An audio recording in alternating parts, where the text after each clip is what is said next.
Hello, everyone. Welcome back to PA 605, Organizational Behavior in Government Agencies. This is the second part of the presentation for week 4. Last time we looked at information from Radin's book, The Accountable Juggler, and talked about how accountability and different perspectives on accountability related to our H5N1 scenario, and also talked about Maslow's hierarchy of needs and how those ideas related to managing during a crisis scenario.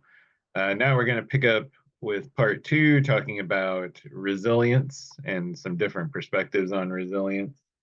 So the readings address both individual resilience and community resilience. And Kendra provides some different definitions or different perspectives. So one theory of resilience is that it's a combination of competence, belonging, usefulness, potency, and optimism. So someone can exhibit resilience in a crisis situation if they feel like they have the competence to do what they need to do during an emergency, whether it's actually responding directly to that emergency or just being able to continue to do their regular work during that situation. Belonging, if you have good relationships with your family, friends, coworkers, if you're connected within your community, that gives people resilience. If people have a purpose, uh, that helps to sustain them during an emergency, a sense of mission. So, going back to Goodsell, if you're working in an organization and that organization has a strong sense of mission, that will hopefully help people to perform well in a crisis. If people feel like they have the potency or capacity to really make a difference, to really have an effect on their situation and their environment, and optimism. If people have hope that things will improve, that they'll be able to get out of the situation safely and things will eventually return to normal, that also factors into resilience. So there's a metaphor for resilience that's offered in the reading, which is an antibody that enables people to ward off attackers that might stop even the most formidable among us. So they look at H5N1 obviously is an actual virus, but they're sort of using a virus as a metaphor for a lot of different types of emergencies, be they natural hazards or what have you. And in this metaphor, they're arguing that resilience is like an antibody that will fight off the infection of a crisis and allow people to get back to normal functioning. So, another definition that's offered in the reading is a set of attributes that provides people with the strength and fortitude to confront the overwhelming obstacles they're bound to face in life. So looking at resilience, not just from the perspective of like a major crisis situation or a serious emergency situation, but just resilience in the face of sort of day-to-day challenges, whether they're economic challenges or health challenges or challenges at work, the kinds of situations that we tend to face on a daily basis. Um, Resilience is also defined as the process of and capacity for or outcome of successful adaptation despite challenging or threatening circumstances. So the idea of being able to adapt to new circumstances and to be able to prevail even though you find yourself in an unexpected situation. And again, it could be a crisis situation like a infectious disease outbreak like COVID-19 or H5N1, or it could be a natural hazard, or it could be losing a job or a more kind of individualized event that really challenges people, and people's ability to adapt to those situations is a measure of resilience according to this perspective. So Obviously, individual resilience would be important in the H5N1 scenario, particularly, now that the scenario has sort of transitioned to the idea that there's more person-to-person spread. We're potentially in a situation where it's more like the COVID-19 pandemic, and there's the more potential for people to become seriously ill, and uh, staffs might become stretched thinner because more people are having to take off work, and people are going to be more afraid. There's just going to be more stress in general. Um, so that the individual resilience that people are able to muster is going to affect the degree to which a lot of organizations will continue to function, because if you have a lot of people who are not able to function during an emergency, obviously that's going to hurt the performance of organizations, and that's going to have ripple effects throughout society. So, kind of going back to what we were talking about before in terms of Maslow's hierarchy of needs, talking about sort of the foundational idea of physiological security. If we're dealing with an infectious disease outbreak that could potentially make us very sick, obviously that threatens that foundational level. So we need to feel physically safe before we can really perform at any of those other levels. And in terms of accountability, uh, organizations obviously are going to be held accountable for their level of performance. So if government agencies and nonprofit organizations are failing because their people are not able to show up for work, or are choosing not to show up for work, whatever the case might be, obviously organizations are going to be judged. If it's an infectious disease outbreak and hospitals are not able to admit patients because they don't have enough staff, uh, because of, in part because of lack of adequate resilience and lack of adequate preparation, that's going to have a negative effect on that organization. And that negative impact could have ripple effects beyond the emergency, because they could keep that sort of reputation of not being able to perform well in a crisis on into the future.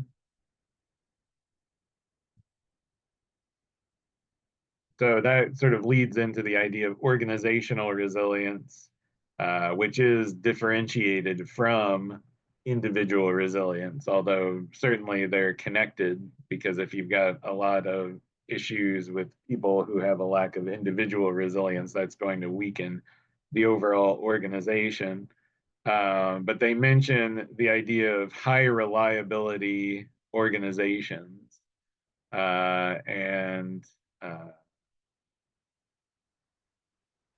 This is the idea that um, resilience was a component of reliability. So we were just talking about, hospitals in an infectious disease scenario, and we anticipate when we get sick or have a serious injury or something like that, we can go to the hospital and get treatment. And that's because we have a sense that, hospitals are reliable places to get certain types of services.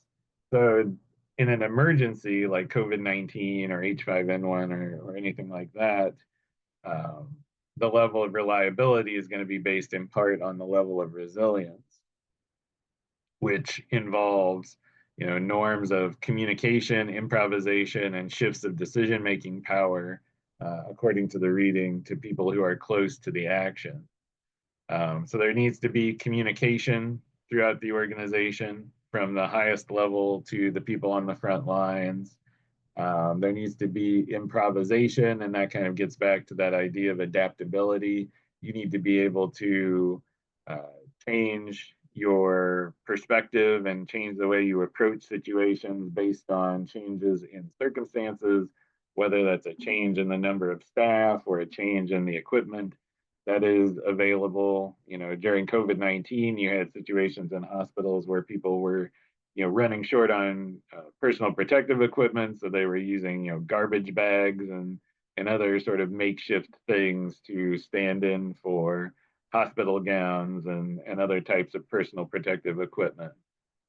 And the idea of shifting decision making power to people who are close to the action That's the idea, going back to the idea of decentralization, which we talked about in the accountability discussion. The idea that sometimes in crisis situations, the people at the very top of the organization are not in the best place to make important decisions regarding how to respond to certain situations because they're not on the ground and they're not seeing everything and they don't have all of the information. So sometimes it is appropriate to shift control um, to uh, the people who are on the front lines and make them, what might be called battlefield decisions, people making decisions in the moment. And that kind of gets back to that idea of bureaucratic discretion. Sometimes people at the higher levels of organizations have to trust people on the front lines to make judgment calls because it's just not feasible to wait for directives from the top of the chain. So, in this idea, resilience in an organization was part of the capacity to manage risk. So, in order to be able to stand up in the face of different types of threats, organizations need to develop adequate levels of resilience. And the reading goes on to talk about Weich's four attributes, which again are improvisation. So, again, that ability to adapt to new situations and to be able to come up with new approaches to situations that maybe you haven't used before. Virtual role systems, which is basically the idea that people should be adequately cross trained and people should be able to fill in different positions within an organization. That if, you know, take for example, again, a hospital, if a doctor or a nurse or a physician's assistant or what have you, if there's a lack of certain, personnel that perform certain tasks, that you can step in and perform those tasks. Or if you're trying to analyze a situation, you can kind of put yourself in the role of different types of individuals and kind of figure out how the situation could be resolved. So not being so wedded to one position within the organization that you can't see how other things should be done or perform other types of roles. Wisdom, understanding, you know, uh, what it is that you don't know is part of wisdom. So looking at a situation and making judgments based on the information at hand, but then understanding that there's certain information that you might not have privy to, so you might have to seek out that information in order to make a full plan in order to figure out how to deal with the circumstance. So wisdom is often said to come from experience. So presumably you have people in the organization who have been in emergency situations before and can kind of take those experiences and adapt them to the current circumstances, but then also recognize that they don't have all the answers and that they need to maybe seek out some additional information. And having respectful interaction between people. So even in crisis situations where stress is high and people's emotions may be amped up, maintaining respectful relationships within the organization, between coworkers in the organization, and then obviously between people in the organization and the people who are being served. So again, using the hospital situation, you've got to be having respectful interactions between the doctors, nurses, and other medical professionals, but also keeping things respectful between the medical professionals and the patients and other responders that might be coming into the hospital. Because if things devolve into anger and sniping and things like that, it's going to be very counterproductive for everyone.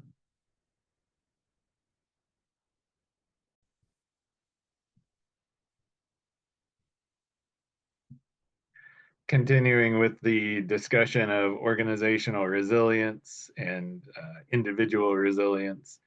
Um, some of the individual characteristics that are said to contribute to resilience include perceiving experiences constructively and performing positive adaptive behaviors.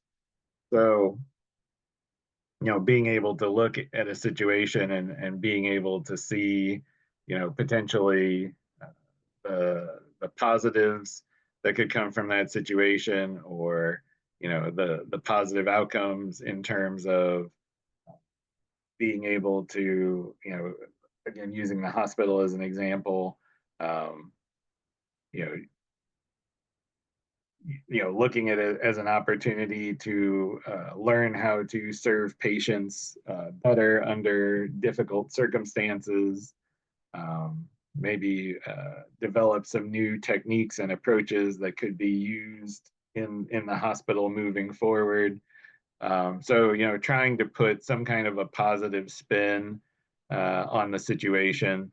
Um, if you're in a situation, again, like the COVID-19 pandemic or the H5N1, if it turns into something where it's being transmitted from person to person, it's easy to get stressed out and to see it as just a daily slog and a struggle.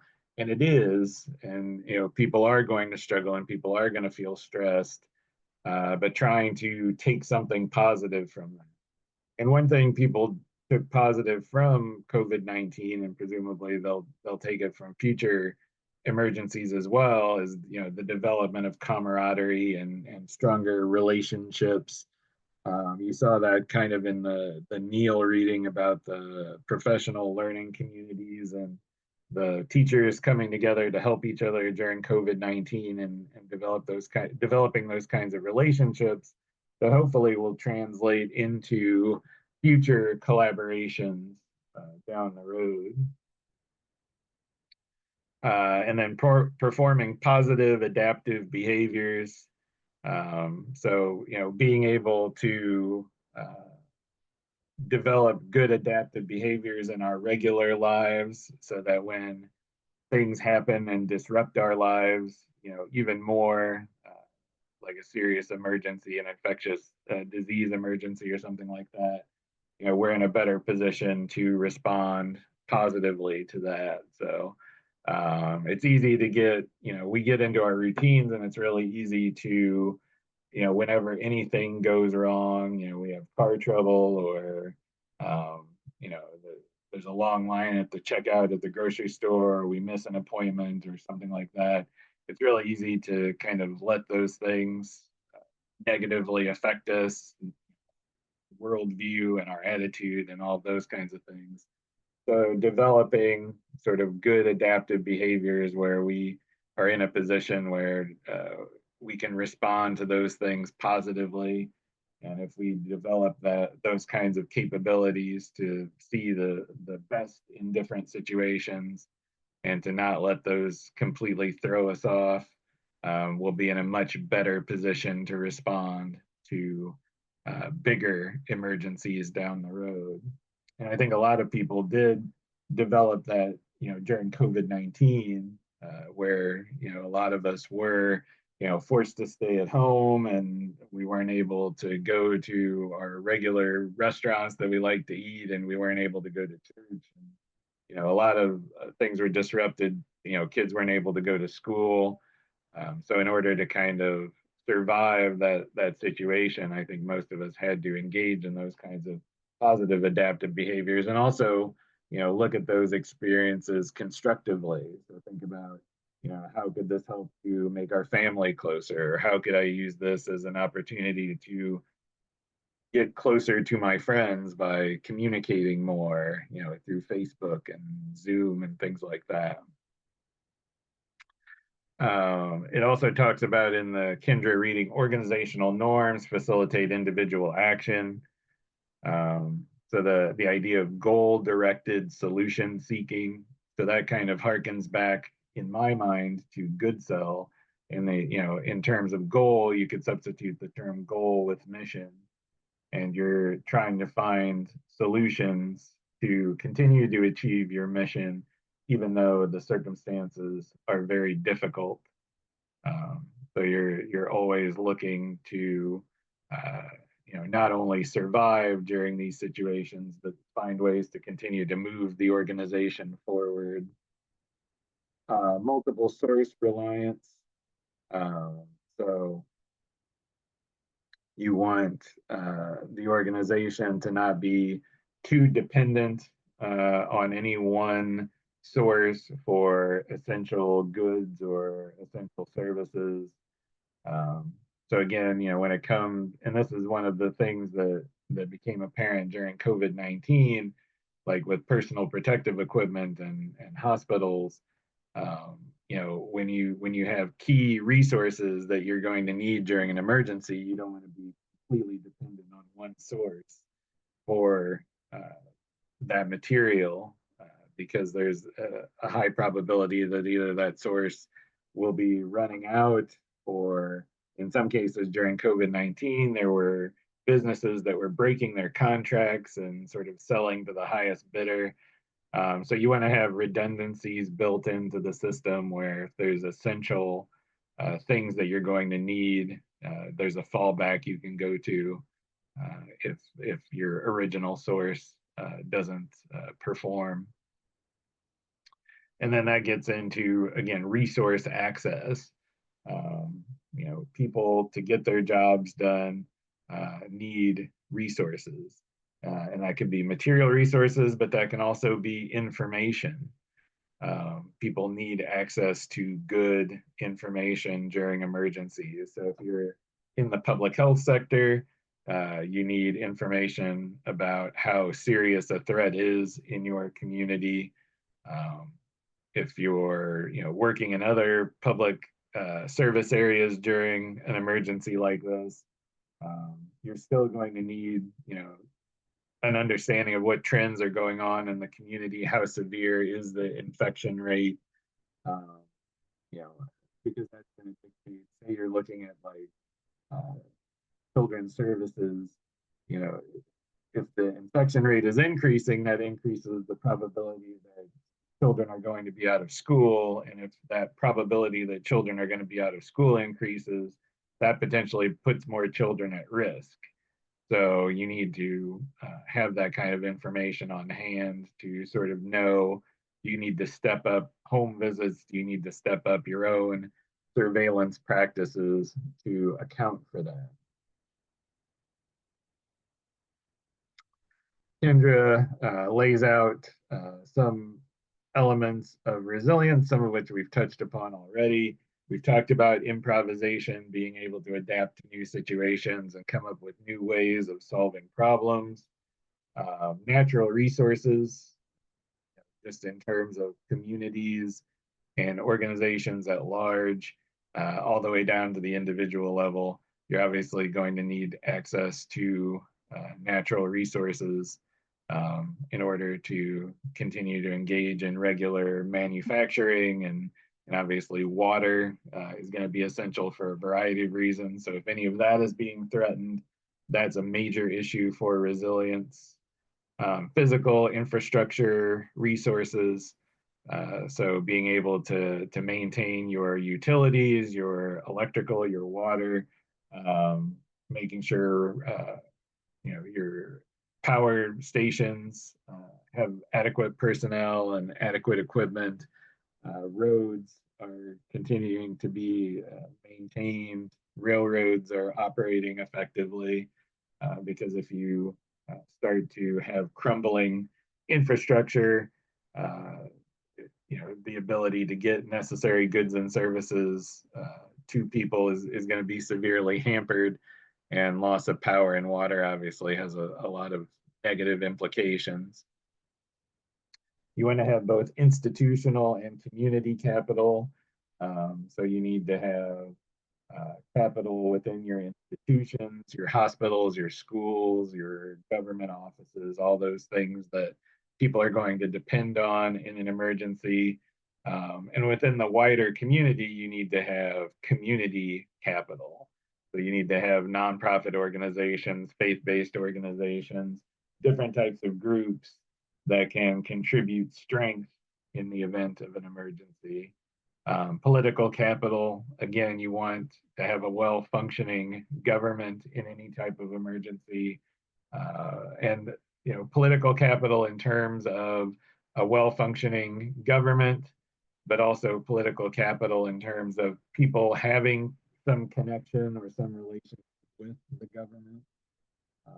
You want that to be a bi-directional relationship that is in good condition. People, having human capital, so having people who are healthy, both physically and emotionally, people who have those characteristics of, being able to look at situations constructively, adapt to changing circumstances.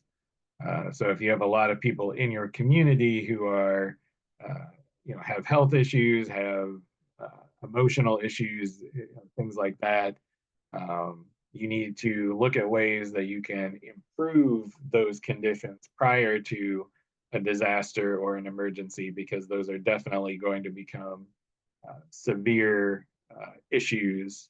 And we saw that, during COVID-19, if there were people who already were suffering from depression and mental illness and things like that, or drug abuse, those problems became worse during COVID in a lot of situations.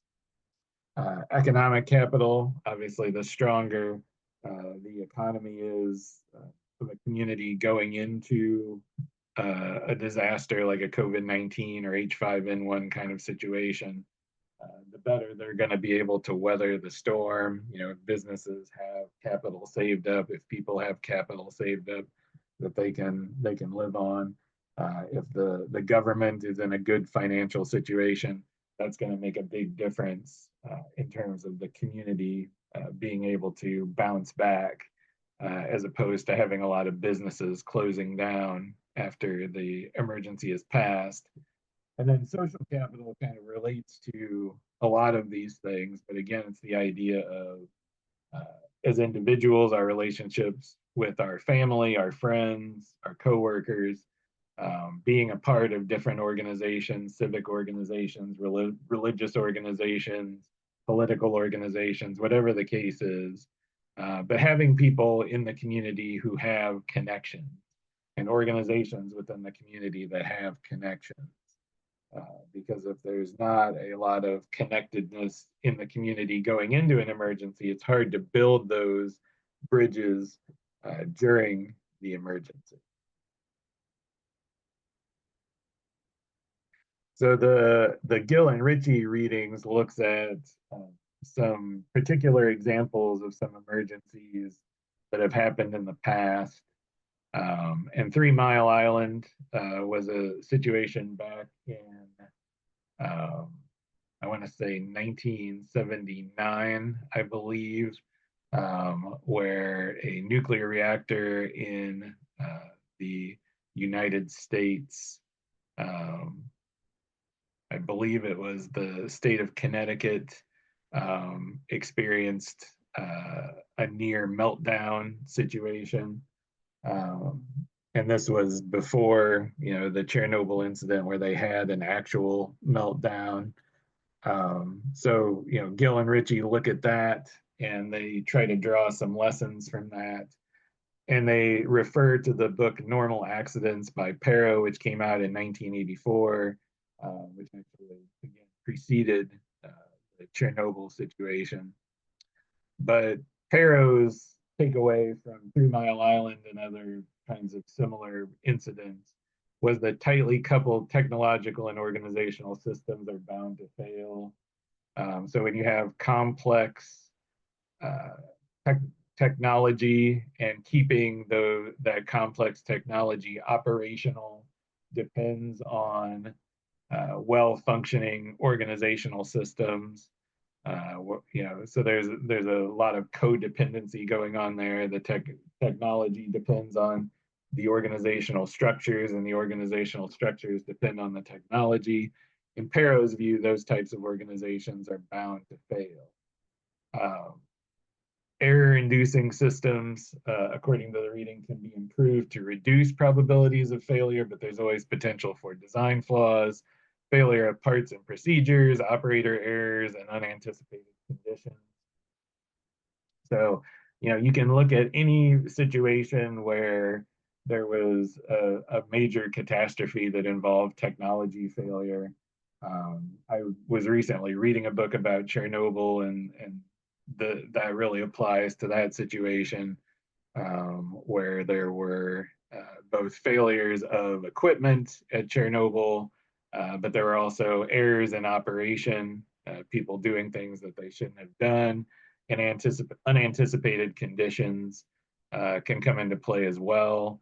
I was also recently reading a book about the Challenger explosion back in 1986, the space shuttle that exploded at liftoff and killed the astronauts on board. And one of the situations there was that they were doing the launch in Florida, and cold usually isn't a big issue in Florida, but for whatever reason, there was a really sharp cold spell right around the time in January that they were going to do that launch. And that cold negatively affected equipment on the shuttle. So as a result of the effects of the cold, as well as some of the equipment being flawed, the design being flawed, the shuttle exploded. So you had a real combination of all of these things. You had a design flaw in terms of the rocket boosters, which resulted in a failure of the parts. And there was also a failure of procedures because they went through a review process to decide whether or not they should launch, and decided to launch even though they were aware that this could be a danger. Operator errors. There weren't really any operator errors on the part of the astronauts because nothing they did, as far as we know, contributed to the problem. But there were operator errors in terms of the people who were monitoring the equipment and people who were choosing to launch, even though it wasn't safe to do so based on the information that they had.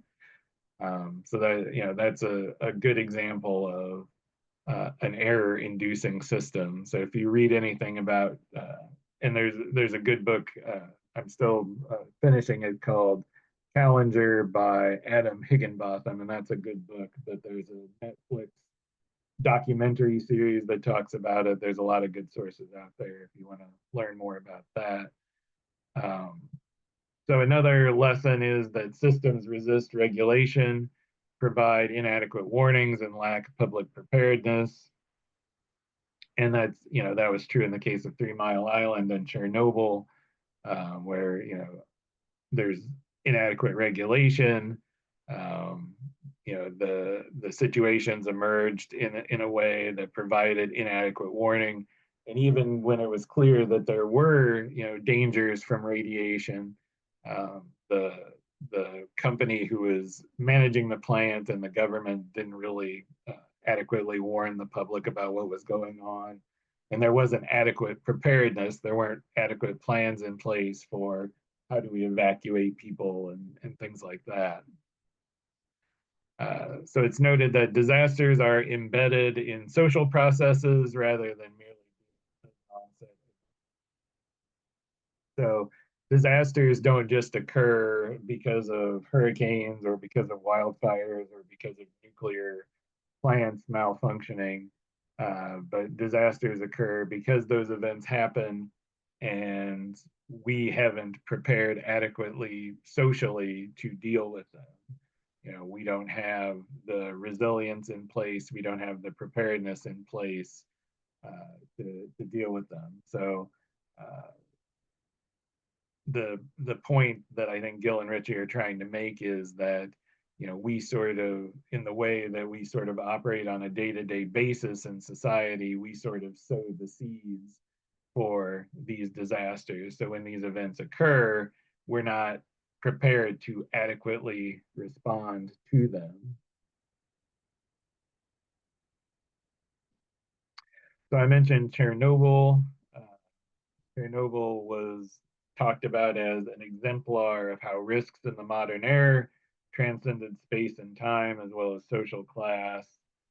Um, so, Chernobyl, a situation like that where a massive amount of radiation was released, that radiation spread around the globe and continues to have effects today, even though it took place in 1986.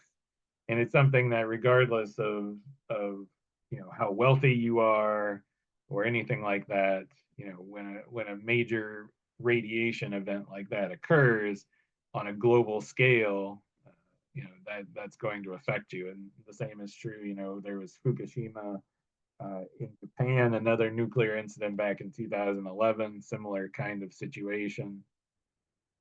Um, so it talks about ontological security, the confidence that most human beings have in the self-identity and in the constancy of the surrounding social and material environments of action.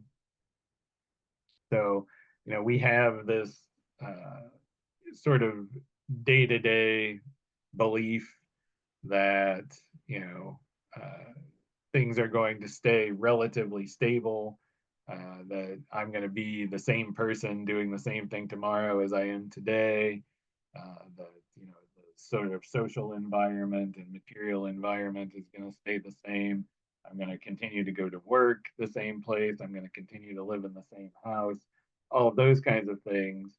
And Chernobyl challenges that because obviously the people who lived in the area around Chernobyl had to evacuate and weren't able to return to their homes because of the severe radioactivity. So it severely changed their identity, their social environment, their material environment.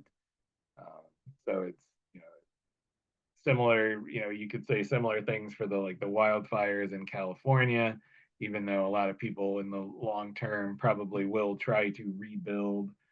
There's going to be some people who aren't going to be able to rebuild and are going to have to completely kind of change their lives as a result of that. Technological hazards and risks of late modernity lead to doubts about the safety of the air we breathe, the water we drink, food we consume, dwellings that we live and work in, and existing social structures. So again, the idea that because of failures like nuclear power plants, it could have environmental consequences that render unsafe many things that we depend on.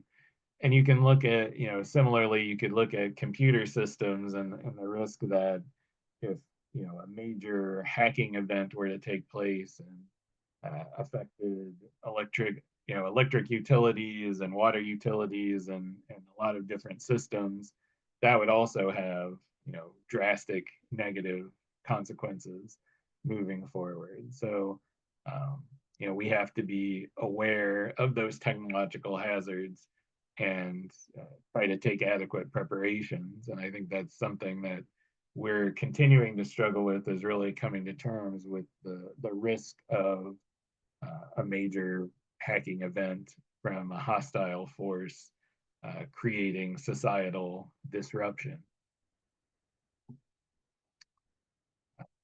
So Piku 2009 talks about vulnerability as a multifarious combination of place-based, social, and political factors. So where we live, geographically, the type of society that we live in, and the type of political situation that we're in affects our level of vulnerability. So the geographic issues we can't really exert control over. People in Florida, because of geography, are going to be prone to hurricanes. People in California, because of their location, are going to be prone to wildfires. So there's a certain amount of that we can control. But socially, we can take steps to mitigate those things, and politically, we can take steps to mitigate those things. Or potentially, if we make the wrong choices, we can make things worse. People living precariously due to social and political environments were more adversely affected because of these factors. So obviously, if you're at a low socioeconomic status, you're more at risk. And if you have a political environment that is dysfunctional, where branches of government, the executive and the legislature, aren't able to work together very well. That amps up the level of risk as well. The social capital upon which they relied on a day-to-day basis in some cases inhibited evacuation responses, leading to ability. In other cases, social capital enabled local response efforts. So again, going back to the idea of social connectedness, individual connectedness, organizational connectedness. So this is talking about examples where if people did need to evacuate, like in a wildfire kind of situation, if there's a high level of social capital, it's easier to be able to perform those kinds of tasks. However, if you've got weaker social capital, it's going to be more difficult. And we saw that like with Hurricane Katrina, where people were told to evacuate before the hurricane in 2005, but because they had a low level of social capital, they weren't able to evacuate and ended up, at great risk. And some of them ended up sick and dying as a result of that. But if you've got stronger levels of social capital, then you can mount a stronger response. So short and long-term relocation also increased vulnerabilities by reducing access to networks and social capital that had been crucial for survival in New Orleans long before Katrina. So again, going back to that Hurricane Katrina example, those who were able to stay or return to New Orleans faced additional vulnerabilities through toxic exposure. So basically, if you are in a situation where you're forced to evacuate and forced to relocate, that in and of itself creates vulnerabilities. Because if you're taken out of your community, you're taken away potentially from your family and friends and things you typically depend on for support. So the idea of building up individual resilience where you can adapt better to those types of situations is important. But also having, the larger community, the federal government, state governments, building up larger networks of support systems to be able to support people over long distances in those situations. And obviously, recognizing that people may be returning home to a lot of challenges. They may have flooded homes. Those homes may have been exposed to toxic chemicals or things like that. So being able to, take adequate mitigation measures to sort of address those issues moving forward. Stress and social disruption could be more long-term for such groups. So obviously, for the people who have experienced the wildfires in California, there's going to be a long road ahead in terms of stress, in terms of having a place to live when your home has been lost. If your community has been destroyed, kind of rebuilding that social network. And the same is true for people who experience hurricanes and tornadoes and all sorts of emergencies that cause a lot of destruction. So this is a graphic from the Kubrick reading, and it's a little smaller than I anticipated. I'm going to see if I can zoom in on this.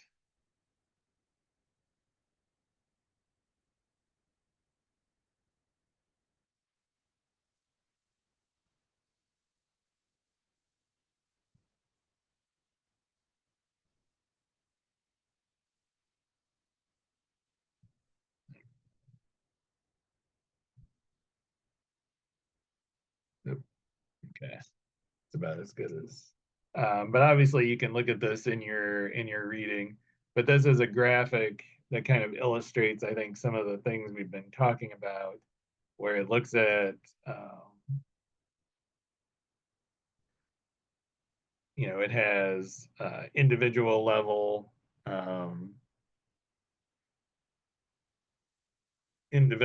requirements, group level requirements, organization level requirements, and then community requirements.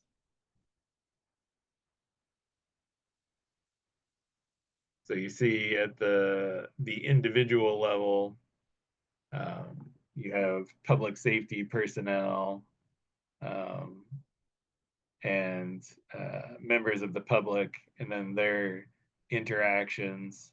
So, you have members of the public and how their attitudes towards policing and past experiences and their social characteristics affect their level of interactions with public safety uh, personnel. So obviously, you know, since the murder of George Floyd, there's been uh, a lot of political and social issues surrounding the relationship between the public and police, particularly minority groups and police.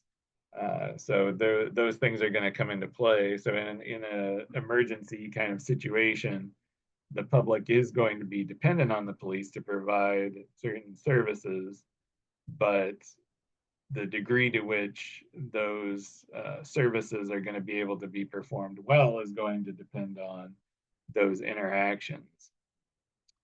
And then if you go up to the organizational and group level, you have human capital issues and then other organizational factors. So from a human capital perspective, within organizations, you need people who are going to be functional psychologically. You're going to need good people in your organization. So you want to be careful as far as hiring people who are going to be able to perform well, including under stressful circumstances. You need to do a good job of training them. There needs to be a system of discipline and process for termination if people aren't working out, aren't performing well. Human resource policies so people understand what's expected of them, and obviously good quality leadership. Because even if you have people who are well trained and are well chosen, if they don't have good leadership, the organization's still going to struggle. And then in terms of other organizational factors, this was written during the COVID-19 pandemic, so they talk about response to COVID-19. But in our scenario, it could be a response to H5N1, or in a broader sense, it could be response to any sort of emergency or crisis like a wildfire or something like that. Access to resources, work group composition and similarity. So that, again, the ability of people to come together and work together, like in the Neil scenario, can professionals come together and support each other? Is the organization receiving adequate support, both internally and externally? Is the leadership providing adequate support? And is government and other partners in the private sector providing adequate support? Is there a good culture within the organization? So, going back to Goodsell, if you have a culture within the organization where people have developed this belief system that the work is serving a higher purpose, that should help to get you through a lot of these sort of situations. And is it a place where normally there are good working conditions? On a regular day, quote unquote, normal day, are there good working conditions? Because if the work conditions are challenging before a crisis, they're only going to get worse during the crisis. So all of those factors come into play. And then in terms of the community, national, and societal level, government and other stakeholders, different levels of government. Are they functional? Are they able to come together and come to solutions constructively? During COVID-19, even though there was a lot of partisanship and a lot of animosity within the government, there was still a capacity to come together to provide financial support and to agree on some policies regarding response to COVID-19.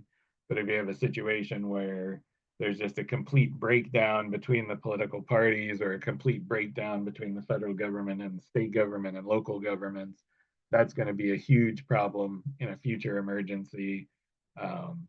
Is there a good relationship between government and the non-governmental organizations, health and safety providers, insurance, first responders?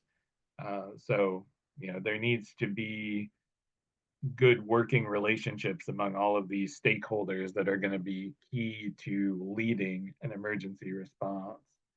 And then you get into the social factors, things like cultural trust or cultural mistrust, can obviously affect emergency responses. So in the wake of COVID, there's a lot of cultural mistrust toward public health and toward vaccines and things like that. That's going to, come into play. If there's a need to, like, at some point vaccinate for H5N1, people's skepticism toward vaccines is definitely going to come into play. Political climate, we talked about how that could affect the government, but in terms of, if people are very polarized politically, their ability to come together and help each other might be compromised. And then in terms of cultural values, the degree to which we prioritize helping each other as a culture could come into play. Historically, in times of crisis, Americans have tended to come together and do what's necessary to help each other, and we've seen that recently with the wildfires. But moving forward, will we continue to see that sort of culture of Americans helping Americans, people within the same state helping each other? And then system level factors, different types of policies regarding incarceration and immigration, economic policies, healthcare structure, community composition, education, income, and wealth groups, and then funding for public safety. So that kind of gets back to the idea that, when, there's an old saying, make hay when the sun shines, which is the idea that, we need to do what we can when things are good, because when the rain starts coming, it's going to be too late. So, we have a tendency to, get into an emergency situation. We do what's necessary to get out of it. And then we kind of, mop the sweat off of our brow and kind of go back to things the way that they were, and kind of act like an emergency is not going to come again. But this indicates that, we need to constantly be building back our systems and our infrastructure and everything to prepare for the next emergency. And that's something that historically the United States hasn't been all that effective in doing. Where, if anything, we're fighting the last war, but we need to be prepared for the next emergency that could be coming down the road. So you also note in the diagram, there's the top-down effects and the bottom-up effects. So, we talked about the fact that, at an individual level, if there's individuals who are experiencing challenges, that is going to have repercussions for the wider community. And the same thing is true if you've got system level factors, those are going to filter down, and if they're weaknesses, they're going to negatively affect individuals. And then, all of this, all of these factors are going to affect public safety personnel performance, and it's going to affect whether people choose to withdraw. Public safety personnel can choose to leave the profession. We've seen people in public health choosing to leave the public health profession because of things that happened during COVID-19. You could have people leaving the community because they lose faith in the community. And then obviously, for people who stay in the community, it's going to affect their long-term well-being. So even if they make it through the immediate emergency, they still may have long-term negative consequences that they're facing.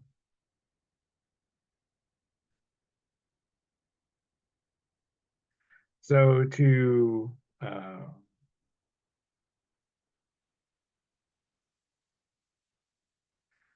kind of try to bring everything together. So we've talked about accountability, we've talked about Maslow's hierarchy of needs, we've talked about resilience, both kind of individual and community resilience and organizational resilience. We've talked about different situations where that resilience is going to be tested, and tried to kind of, through this diagram, put everything together. But looking at it from the context of the H5N1 scenario, as you're looking at the discussion board and thinking about those issues that are posed there, thinking about how is accountability going to be enforced both internally and externally for the organization that you're managing. How are you going to keep your employees accountable? How are you going to remain accountable to the public? Thinking about, how are you going to protect people's physiological security needs, making sure that they're able to meet those basic requirements as best they can in order to remain functional. How can you as a manager sort of help to maintain resilience and sort of tap the resilience that is already present in the organization? Looking at the organization, would you consider your organization to be a high reliability organization? And if not, what are some of the weaknesses that your organization might have, similar to some of the weaknesses that we talked about in the context of 3 Mile Island or Chernobyl? And you're probably not going to be managing like a really technologically sophisticated organization in the way that those are, but trying to apply some of those weaknesses and the lessons from those weaknesses to this scenario. And then thinking about this graphic, which I think does a good job of kind of illustrating, how the connections between individual level, organizational level, and community resilience, and how those things affect each other from the top down and bottom up, and affect the outcomes. So in the context, again, of H5N1, what are individual level concerns that you're going to have to be cognizant of as a manager? What organizational concerns should you be particularly cognizant of, and what community and society level issues are going to affect your ability to respond as a manager? And again, thinking about it from the perspective of Goodsell's rubric, think about things from Goodsell's rubric that could be a strength for your organization. If you have a strong sense of mission, if you have a strong culture built on a belief system that'll keep people motivated, if you've got a system of communication where people can express themselves if they disagree with something, that could be a strength.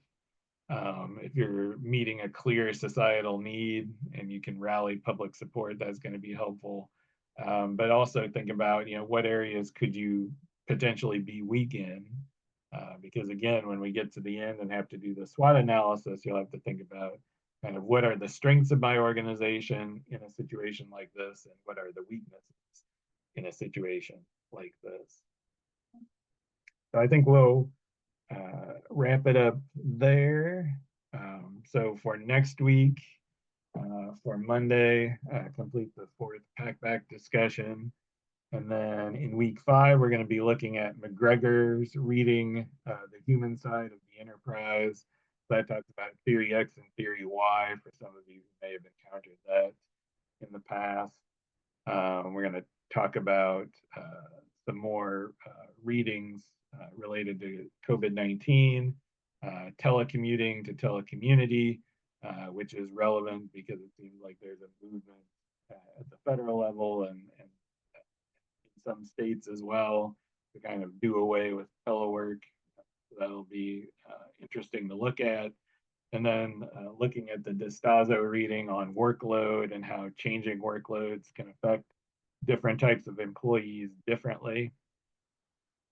So we'll discuss those next week. In the meantime, if you have any questions, let me know. And thanks very much for watching.